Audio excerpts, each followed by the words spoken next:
research that is looking at structures that are underneath the bottom of the pyramid. And incredibly controversial, very fascinating, and if it's accurate, it essentially rewrites all of human history. For over a century, the world's brightest minds believed they had solved the Great Pyramid of Giza, a colossal tomb built by ancient humans using simple tools and a large brute labor force. But when all the archaeological data was fed into Grok AI, the results stopped making sense. The tool marks no longer match. The weight distributions defied explanation. What the AI detected wasn't a missing link.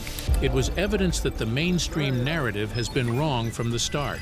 Ever since the first study of the Great Pyramid in Egypt had been made, researchers have been amazed at the mathematical knowledge that is encoded into the Great Pyramid, the measurements that are used in it. Even the placement of the Great Pyramid has aroused great interest among Egyptologists. AI's role in the Giza mystery. In 2024, Elon Musk's Grok AI was granted unrestricted access to the complete data set on the Giza pyramids, archaeological surveys, construction analyses, astronomical alignment records, studies of mathematical relationships, geological assessments, and toolmark databases. The directive was precise: analyze the data without theoretical commitment, without professional bias, and without any obligation to defend existing interpretations. What emerged was not a reinterpretation of a single anomaly, but a systemic pattern spanning multiple independent data categories, all pointing in the same direction. The first finding involved mathematical relationships encoded within the pyramid's dimensions. The ratio between the base perimeter and the height approximates 2pi with an accuracy of about 0.05%. Additional ratios correspond to the golden ratio phi, a constant not formally described until ancient Greek mathematics more than 2,000 years later. Grok identified at least 7 independent dimensional relationships within the same structure, all of which reflect these constants. The probability that all 7 would appear randomly, without advanced mathematical knowledge, was calculated to be statistically negligible. Next, when the pyramid's height is multiplied by 43,200, the result closely approximates the Earth's polar radius. When the base perimeter is multiplied by the same number, the result approximates the Earth's equatorial circumference. The number 43,200 corresponds exactly to the number of seconds in 12 hours, suggesting deliberate scaling. Independent surveyors confirmed that the likelihood of this three-dimensional correspondence arising by chance is effectively zero. The structure appears to have been designed by individuals who possessed knowledge of the Earth's dimensions, knowledge that should not have existed at that time. Granite contains quartz crystals ranking 7 on the Mohs scale. Copper, the hardest metal available in Bronze Age Egypt, ranks only 2.5 to 3. Modern experiments cutting granite with copper tools and abrasive sand consistently produce deflected cuts, variable depth, and irregular surfaces. The cuts observed in the pyramid's granite do not behave this way. They maintain uniform depth and straight trajectories even as they pass through boundaries between minerals of different hardness, something copper tools with abrasive sand should not be able to achieve. Well, this is the corridor. You can see it looks a bit like a chamber, and it was found by the Scan Pyramids project, which is an international program that uses scans to look at unexplored sections of the ancient structure. The most detailed evidence came from the Petrie core, a cylindrical granite sample recovered from the site. Along its surface, a helical groove runs from tubular drilling, flinders. Petrie measured the feed rate and derived pressure and rotational speed far beyond any known ancient manual drilling method. A year later, in March 2025, a group of researchers confirmed what Grok AI had revealed. According to their findings, the Pyramid of Khafra at Giza was not simply an ancient tomb or ceremonial monument. Beneath it, they argued, lay something far more immense, an enormous hidden complex buried deep underground. Using radar satellites from companies such as Capella Space and Umbra, the team directed radar waves toward the Giza Plateau. Their approach, known as Doppler tomography, was described by Professor Malanga as similar to medical ultrasound, except that instead of examining tissue, the signals penetrated layers of solid stone beneath the desert. Just to begin, the work was done together with Corrado Malanga, who is the head of the research group, Armando May, and me. The method relied heavily on granite, the same dense material used throughout the pyramid's internal construction. Because sound travels through granite differently than through air or water, the researchers treated the radar reflections as acoustic information. Under that interpretation, they claimed the stone effectively became transparent to their scans. Malanga even stated that, in this process, granite behaved as though it were clearer than glass. Once the radar data returned from beneath the plateau, artificial intelligence handled the reconstruction. The system sorted through the incoming echoes, removed background interference, and assembled the information into detailed three-dimensional models. According to the team, the AI reduced the influence of human interpretation and allowed the structures to emerge directly from the data itself. What appeared beneath Khafra was staggering. The model revealed an extensive underground network extending beneath the pyramid's foundation. Close to the base, 5 separate structural formations were present. Beneath them, 8 vertical shafts descended straight into the earth like giant cylindrical wells. The analysis suggested the shafts extended nearly 648 meters downward, dramatically deeper than the height of the pyramid above them. Coiling around each shaft were spiraling formations resembling colossal staircases twisting into the darkness below. But the deepest scans suggested something even more extraordinary. Far beneath the range where the clearest radar returns could reach, the AI identified 2 gigantic cube-like chambers hidden in the depths. Each measured approximately 80 meters across on every side, large enough to rival the interior volume of a cathedral. Sealed beneath layers of stone and silence, the chambers appeared untouched for millennia. The researchers rejected the idea that these were random distortions or imaging errors. The same formations appeared repeatedly in separate scans taken from multiple angles and at different times. According to the team, the evidence consistently pointed to the same conclusion. The shafts, the spirals, and the massive cube-shaped chambers existed. Together, they described the system as a vast underground counterpart to the pyramid itself, an enormous hidden architecture concealed for more than 4,500 years. Engineer Biondi explained that the work was built upon a peer-reviewed study released in 2022 concerning the Great Pyramid. But this time, he said, the scale was exponentially larger. The implications were unsettling. If the pyramids visible above ground represented only a fraction of the structure, then something vastly bigger might remain hidden beneath the plateau. Dr. May pushed the interpretation further into controversial territory. He connected the findings to ancient Egyptian writings, referencing the halls of Amenti from the Emerald Tablets alongside passages in the Egyptian Book of the Dead describing deep chambers, vertical passageways, and systems tied to water and light descending from above. His suggestion was unmistakable. Perhaps these myths were not symbolic stories at all, but fragmented accounts of real structures humanity had long forgotten. In his view, modern technology had finally uncovered what the texts had been describing for centuries. That naturally raised the central question: could the formations simply be geological anomalies? An unusual arrangement of rock mistaken for architecture? Professor Malanga dismissed the possibility. The geometry, he argued, was too exact. The repeated shafts and spirals followed patterns too deliberate to be accidental. Random geology alone, he insisted, could not account for such consistency. Yet even if the structures were real, their purpose remained entirely unknown.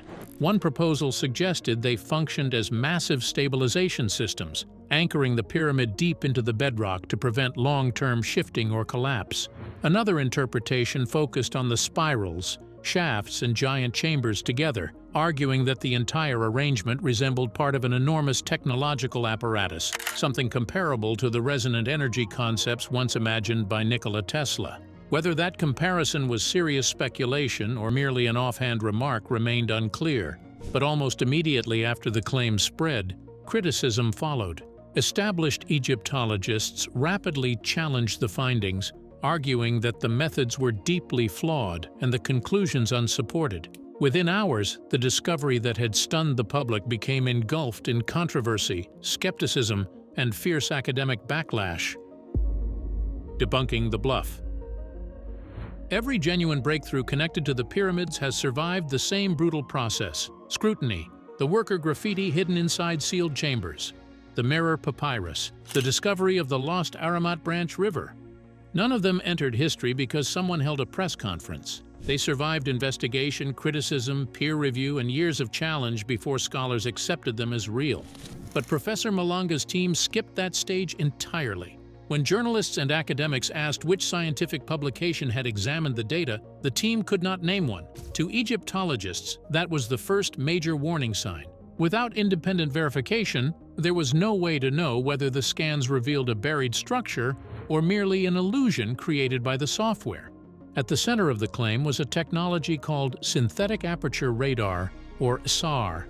According to the team, their specialized SR, combined with Doppler tomography, enabled them to see hundreds of meters beneath the Giza plateau. The terminology sounded revolutionary. The problem was that many imaging specialists argued the physics simply did not work. Doppler tomography is a real scientific method, but it is traditionally used in astrophysics to map the motion of gases around distant stars.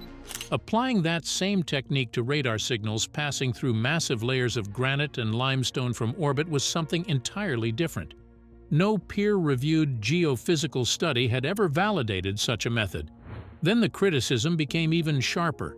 Radar experts noted that SR satellites are highly effective at mapping surface terrain and detecting objects buried beneath shallow sand. But according to current physics, the signals do not possess the energy required to penetrate hundreds of meters through dense rock. Dr. Sarah Parcak, one of the world's leading space archaeologists, addressed the issue directly. SR cannot see through solid stone. Professor Lawrence Conyers, a specialist in archaeological imaging, described the claims as a dramatic exaggeration of the technology's capabilities. And that was where the story took a darker turn. Because critics argued that the AI may not have discovered hidden chambers at all, it may have invented them. In computer science, there is a phenomenon known as AI hallucination. When machine learning systems are fed incomplete, distorted, or noisy data, they can begin generating patterns that appear meaningful even though they have no physical reality. Faces in static, shapes in clouds, structures emerging from interference. According to critics, that may have been exactly what happened beneath Giza. The Bologna team never independently tested their AI against known underground structures to prove the system could reliably distinguish real architecture from geological noise. Without that calibration, experts argued, the supposed shafts and chambers were impossible to verify.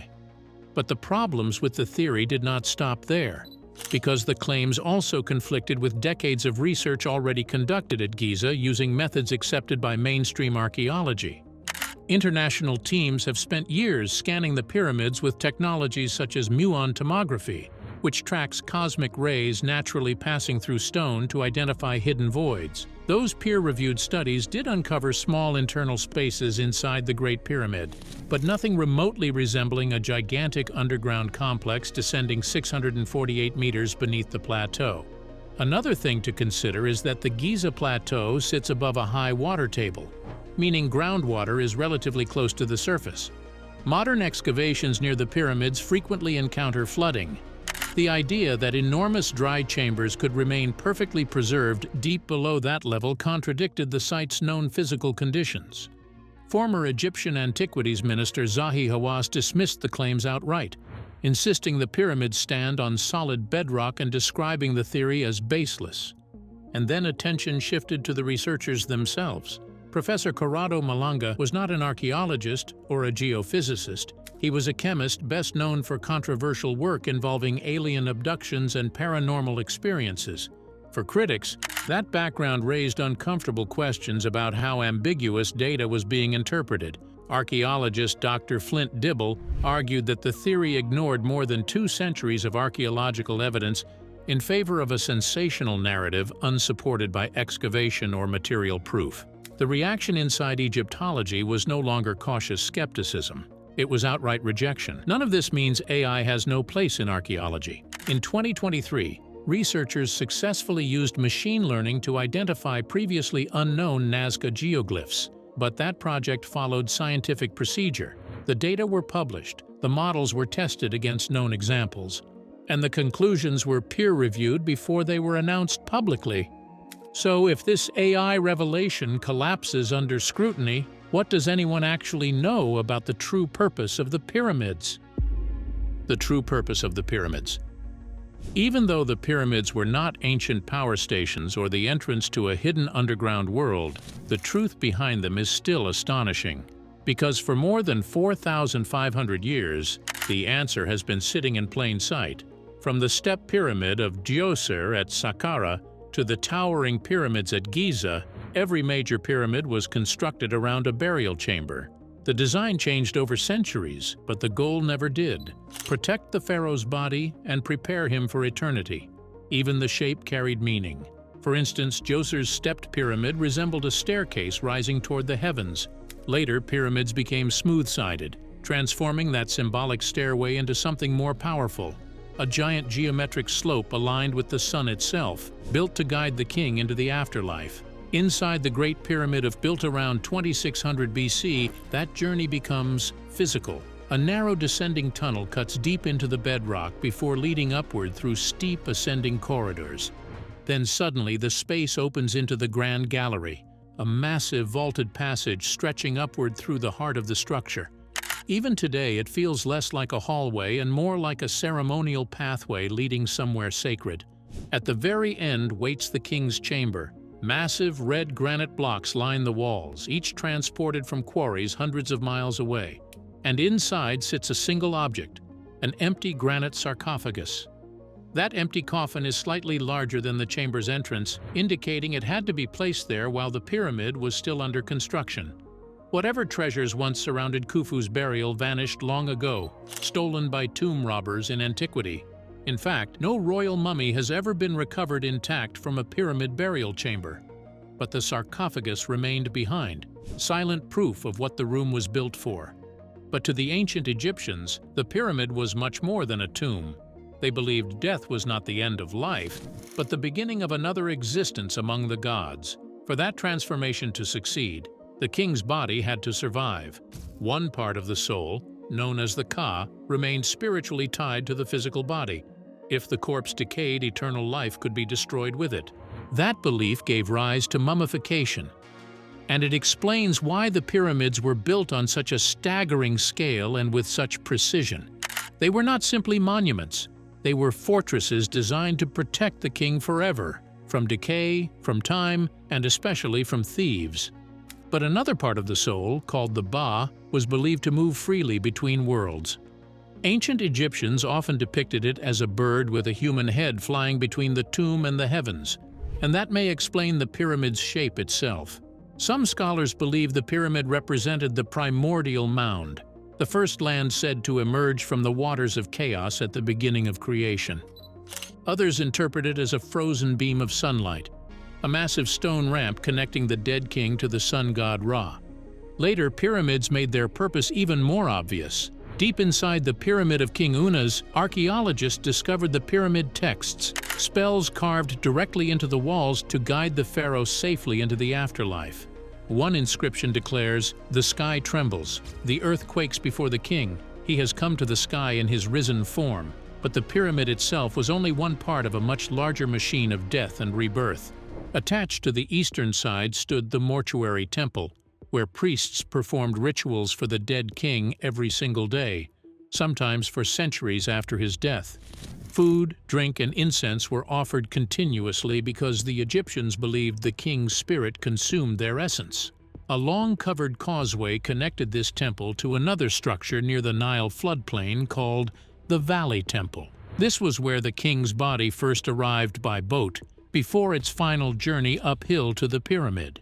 Together, the entire complex functioned like a spiritual system built to sustain the pharaoh forever.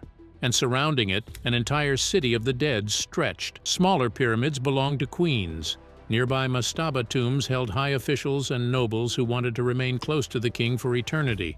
Even in death, proximity to royal power still mattered. Then, archaeologists uncovered something even more remarkable. In 1954, a sealed pit beside the Great Pyramid revealed thousands of wooden pieces hidden underground for more than 4,000 years. Once reconstructed, they formed a cedar ship, 143 feet long. Known today as the Solar Bark, the vessel was likely intended to carry Khufu alongside Ra across the heavens or through the underworld itself. Nearby, archaeologists discovered another sealed boat pit prepared beside it.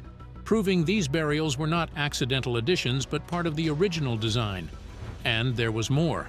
In 1925, archaeologists uncovered the hidden tomb of Queen Hetepheres I, Khufu's mother, near the eastern side of the Great Pyramid. Unlike most royal burials, her tomb had escaped the attentions of ancient robbers. Inside were furniture, ceremonial objects, and jewelry still preserved after thousands of years. Together, all evidence points to the same conclusion. The pyramids were the greatest funerary monuments ever constructed. And strangely, that truth may be even more impressive than the myths. Because once the mystery of why the pyramids were built begins to fade, another question becomes unavoidable. How did ancient people actually build them? The city beneath the pyramids. In 1990, near the feet of the Sphinx, archaeologists uncovered something that changed the pyramid story forever. Buried beneath the sand was an entire city. American archaeologist Mark Lenner and Egyptian archaeologist Zahi Hawass discovered the remains of a massive settlement, now known as Hayt el Ghurab, the lost city of the pyramid builders. Stretching across more than 30 acres at the base of the Giza Plateau, the site dates to the reigns of Khufu, the kings responsible for the Great Pyramids, roughly between 2550 and 2490 BC, and its existence shattered one of history's most famous myths. Slaves did not build the pyramids. According to Lehner, the permanent settlement housed around 5,000 workers, while seasonal labor during the Nile floods may have pushed the population close to 20,000. What emerged from the excavations was not a prison camp, but a carefully planned industrial city designed to support one of the largest construction projects in human history. Inside the city, long mud brick galleries stretched nearly 30 meters in length, housing rows of workers sleeping side by side on raised platforms. Massive bakeries produced thousands of loaves every day, while industrial breweries fermented nearly 4,000 liters of beer at a time.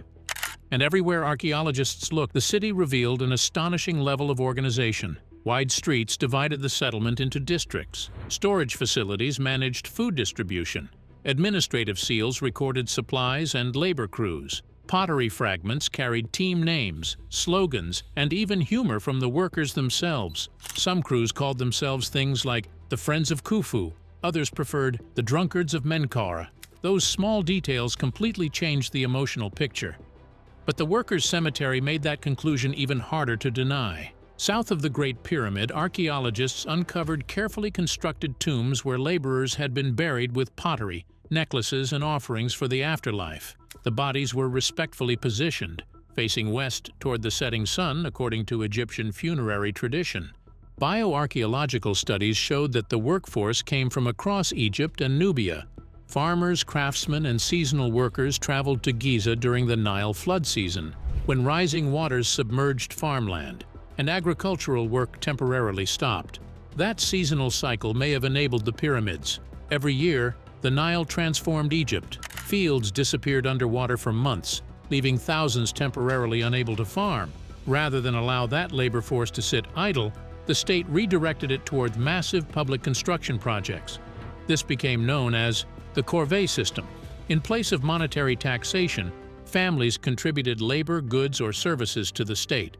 During flood season, workers traveled to Giza, where they received food, shelter, clothing, and supplies in exchange for their work. Ancient ration records show workers were regularly provided bread, beer, fish, onions, and meat. Some Old Kingdom records describe daily allocations of up to 10 loaves of bread and 2 jugs of beer, with larger portions reserved for overseers and skilled artisans. At its peak, the operation resembled a gigantic state-run machine. Boats carried limestone, granite, and copper along the Nile. Donkeys transported water and supplies from nearby wells. Administrators tracked food deliveries, labor crews, and stone shipments with meticulous precision. Records discovered at Wadi al-Jarf on the Red Sea preserve part of that system in extraordinary detail. The papyri describe teams transporting limestone from Tura to Giza under the supervision of an official named Merer. His logs read almost like a modern shipping manifest. Schedules, deliveries, crew assignments, and crucially, they mention Khufu by name, the only surviving contemporary reference to the pharaoh who built the Great Pyramid. Feeding a rotating workforce of 10 to 20,000 men required enormous quantities of food every single day. Archaeologists uncovered animal remains suggesting that at least 20 cattle and 30 goats were slaughtered daily to sustain the workers. According to zooarchaeologist Richard Redding, supporting that level of consumption demanded a nationwide supply chain involving herders and administrators spread across hundreds of villages. And the project extended far beyond Giza itself. Granite arrived from Aswan in southern Egypt. Copper came from Sinai. Cedar wood was imported from Lebanon. Long before the modern concept of globalization existed, the pyramid projects were already operating through a massive, interconnected network spanning regions and trade routes. Yet life inside the workers' city was far from easy. While they weren't slaves, they weren't even allowed to dwell in the project they were building. A huge limestone barrier, today known as the Wall of the Crow, separated the workers' settlement from the sacred pyramid complex above. That's to show Egypt's social hierarchy. Also, skeletons recovered from the site reveal crushed vertebrae and severe joint damage caused by hauling enormous stone blocks for years at a time. Most workers died young, often around 35 years old. But many injuries showed signs of healing. That detail mattered. It meant injured laborers were treated rather than discarded. And perhaps that is the strangest part of all. To modernize, the Great Pyramid appears to be a monument built for one man. But to ancient Egyptians, the project carried a much larger meaning. The pharaoh was believed to embody divine order itself. Serving him meant serving Ma'at, the cosmic balance that held the universe together. Their labor was not simply construction, it was a sacred duty. But even with tens of thousands of workers, organized food systems, and a national labor force, one overwhelming problem remained. How does anyone move millions of multi-ton stone blocks across the desert? The Lost River. In May of 2024, researchers published a breakthrough study in Communications, Earth and Environment that reshaped one of archaeology's oldest problems. For thousands of years, the pyramids of Giza have stood in a desert that makes their construction feel almost impossible. How could more than 2 million stone blocks, some weighing many tons, have been moved across what appears today to be endless dry sand? The answer turned out to be hidden just beneath the surface. Using satellite radar that can penetrate dry sediment, scientists detected the remains of an ancient river channel long since vanished. This forgotten branch of the Nile, named the Ahramat branch, Ahramat, meaning pyramids in Arabic, once flowed directly along the western edge of the Giza Plateau. In other words, the pyramids were not built in isolation deep within a desert. They were built beside water. The reconstructed channel was immense, stretching roughly 64 kilometers, about 39 miles. It would have formed a powerful waterway in its time.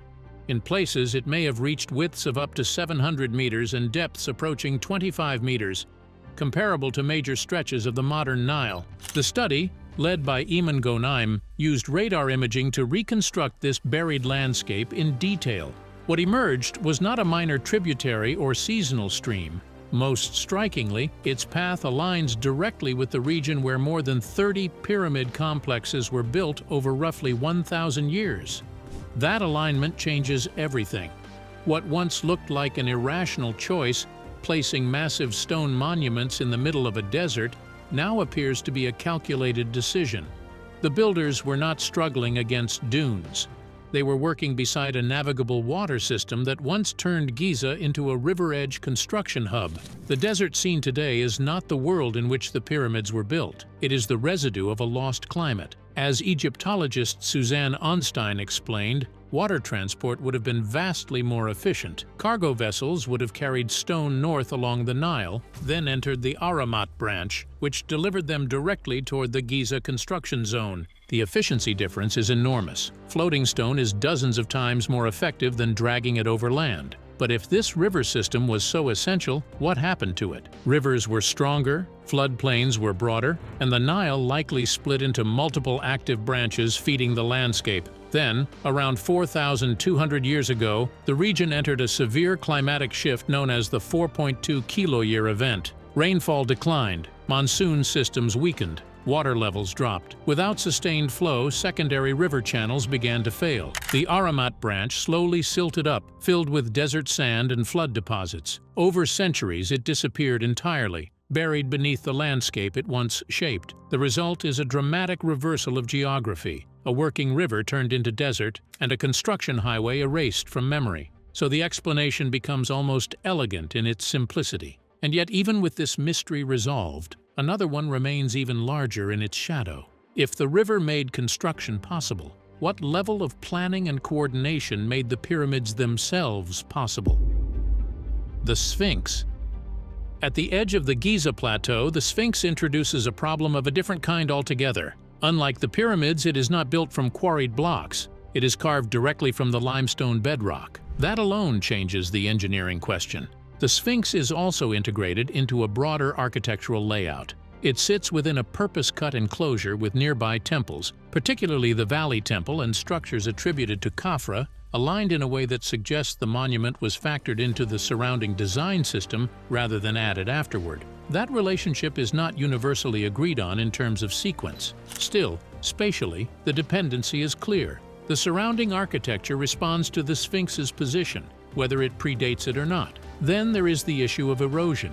The Sphinx exhibits weathering patterns that differ from nearby Old Kingdom masonry. Its body shows deep vertical erosion features, while adjacent structures show more uniform surface degradation associated with wind and sand exposure. This mismatch has been interpreted in two competing ways, either as evidence of different exposure conditions over time or as a possible indicator of a construction phase under significantly different climatic conditions. Mainstream archaeology maintains that the Sphinx was built during the reign of Khafra in the 4th dynasty, supported by contextual association with nearby mortuary structures and stylistic continuity. However, the difficulty is that the Sphinx does not behave like a typical dynastic monument in terms of its function. It has no internal chambers, no burial architecture, and no clear role within the standard pyramid complex sequence. It exists as a standalone carved structure embedded into the plateau rather than a modular part of a construction system. But then, that wasn't.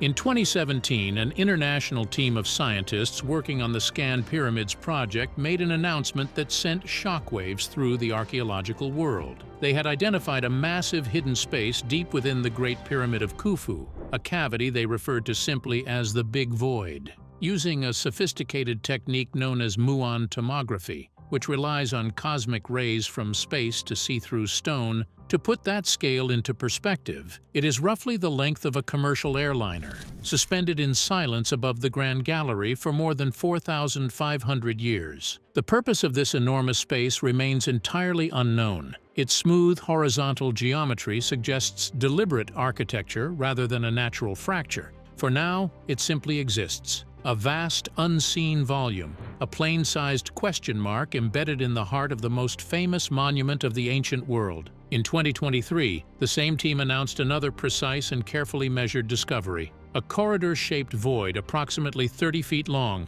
concealed behind the ancient weathered blocks of the pyramid's original northern entrance. These findings are presented with deliberate restraint. Researchers refer to them as voids or anomalies, not secret chambers or treasure vaults. Their data and methodologies are published for scrutiny, debate, and verification. This slow, methodical process stands in stark contrast to dramatic press conferences. It is the real, painstaking work of scientific discovery. The mysteries do not end with the Great Pyramid. In the Pyramid of Pharaoh Sahura, built more than a century after Khufu's reign, a German-Egyptian restoration team used advanced three-dimensional LIDAR scanning to map deteriorating interior passages in remarkable detail. The resulting data revealed a surprising truth. The pyramid's blueprint was incomplete. The scans uncovered 8 previously unknown storage chambers hidden within the masonry, their existence erased from historical memory after their ceilings collapsed and filled with debris in antiquity. This discovery did not upend history with speculation.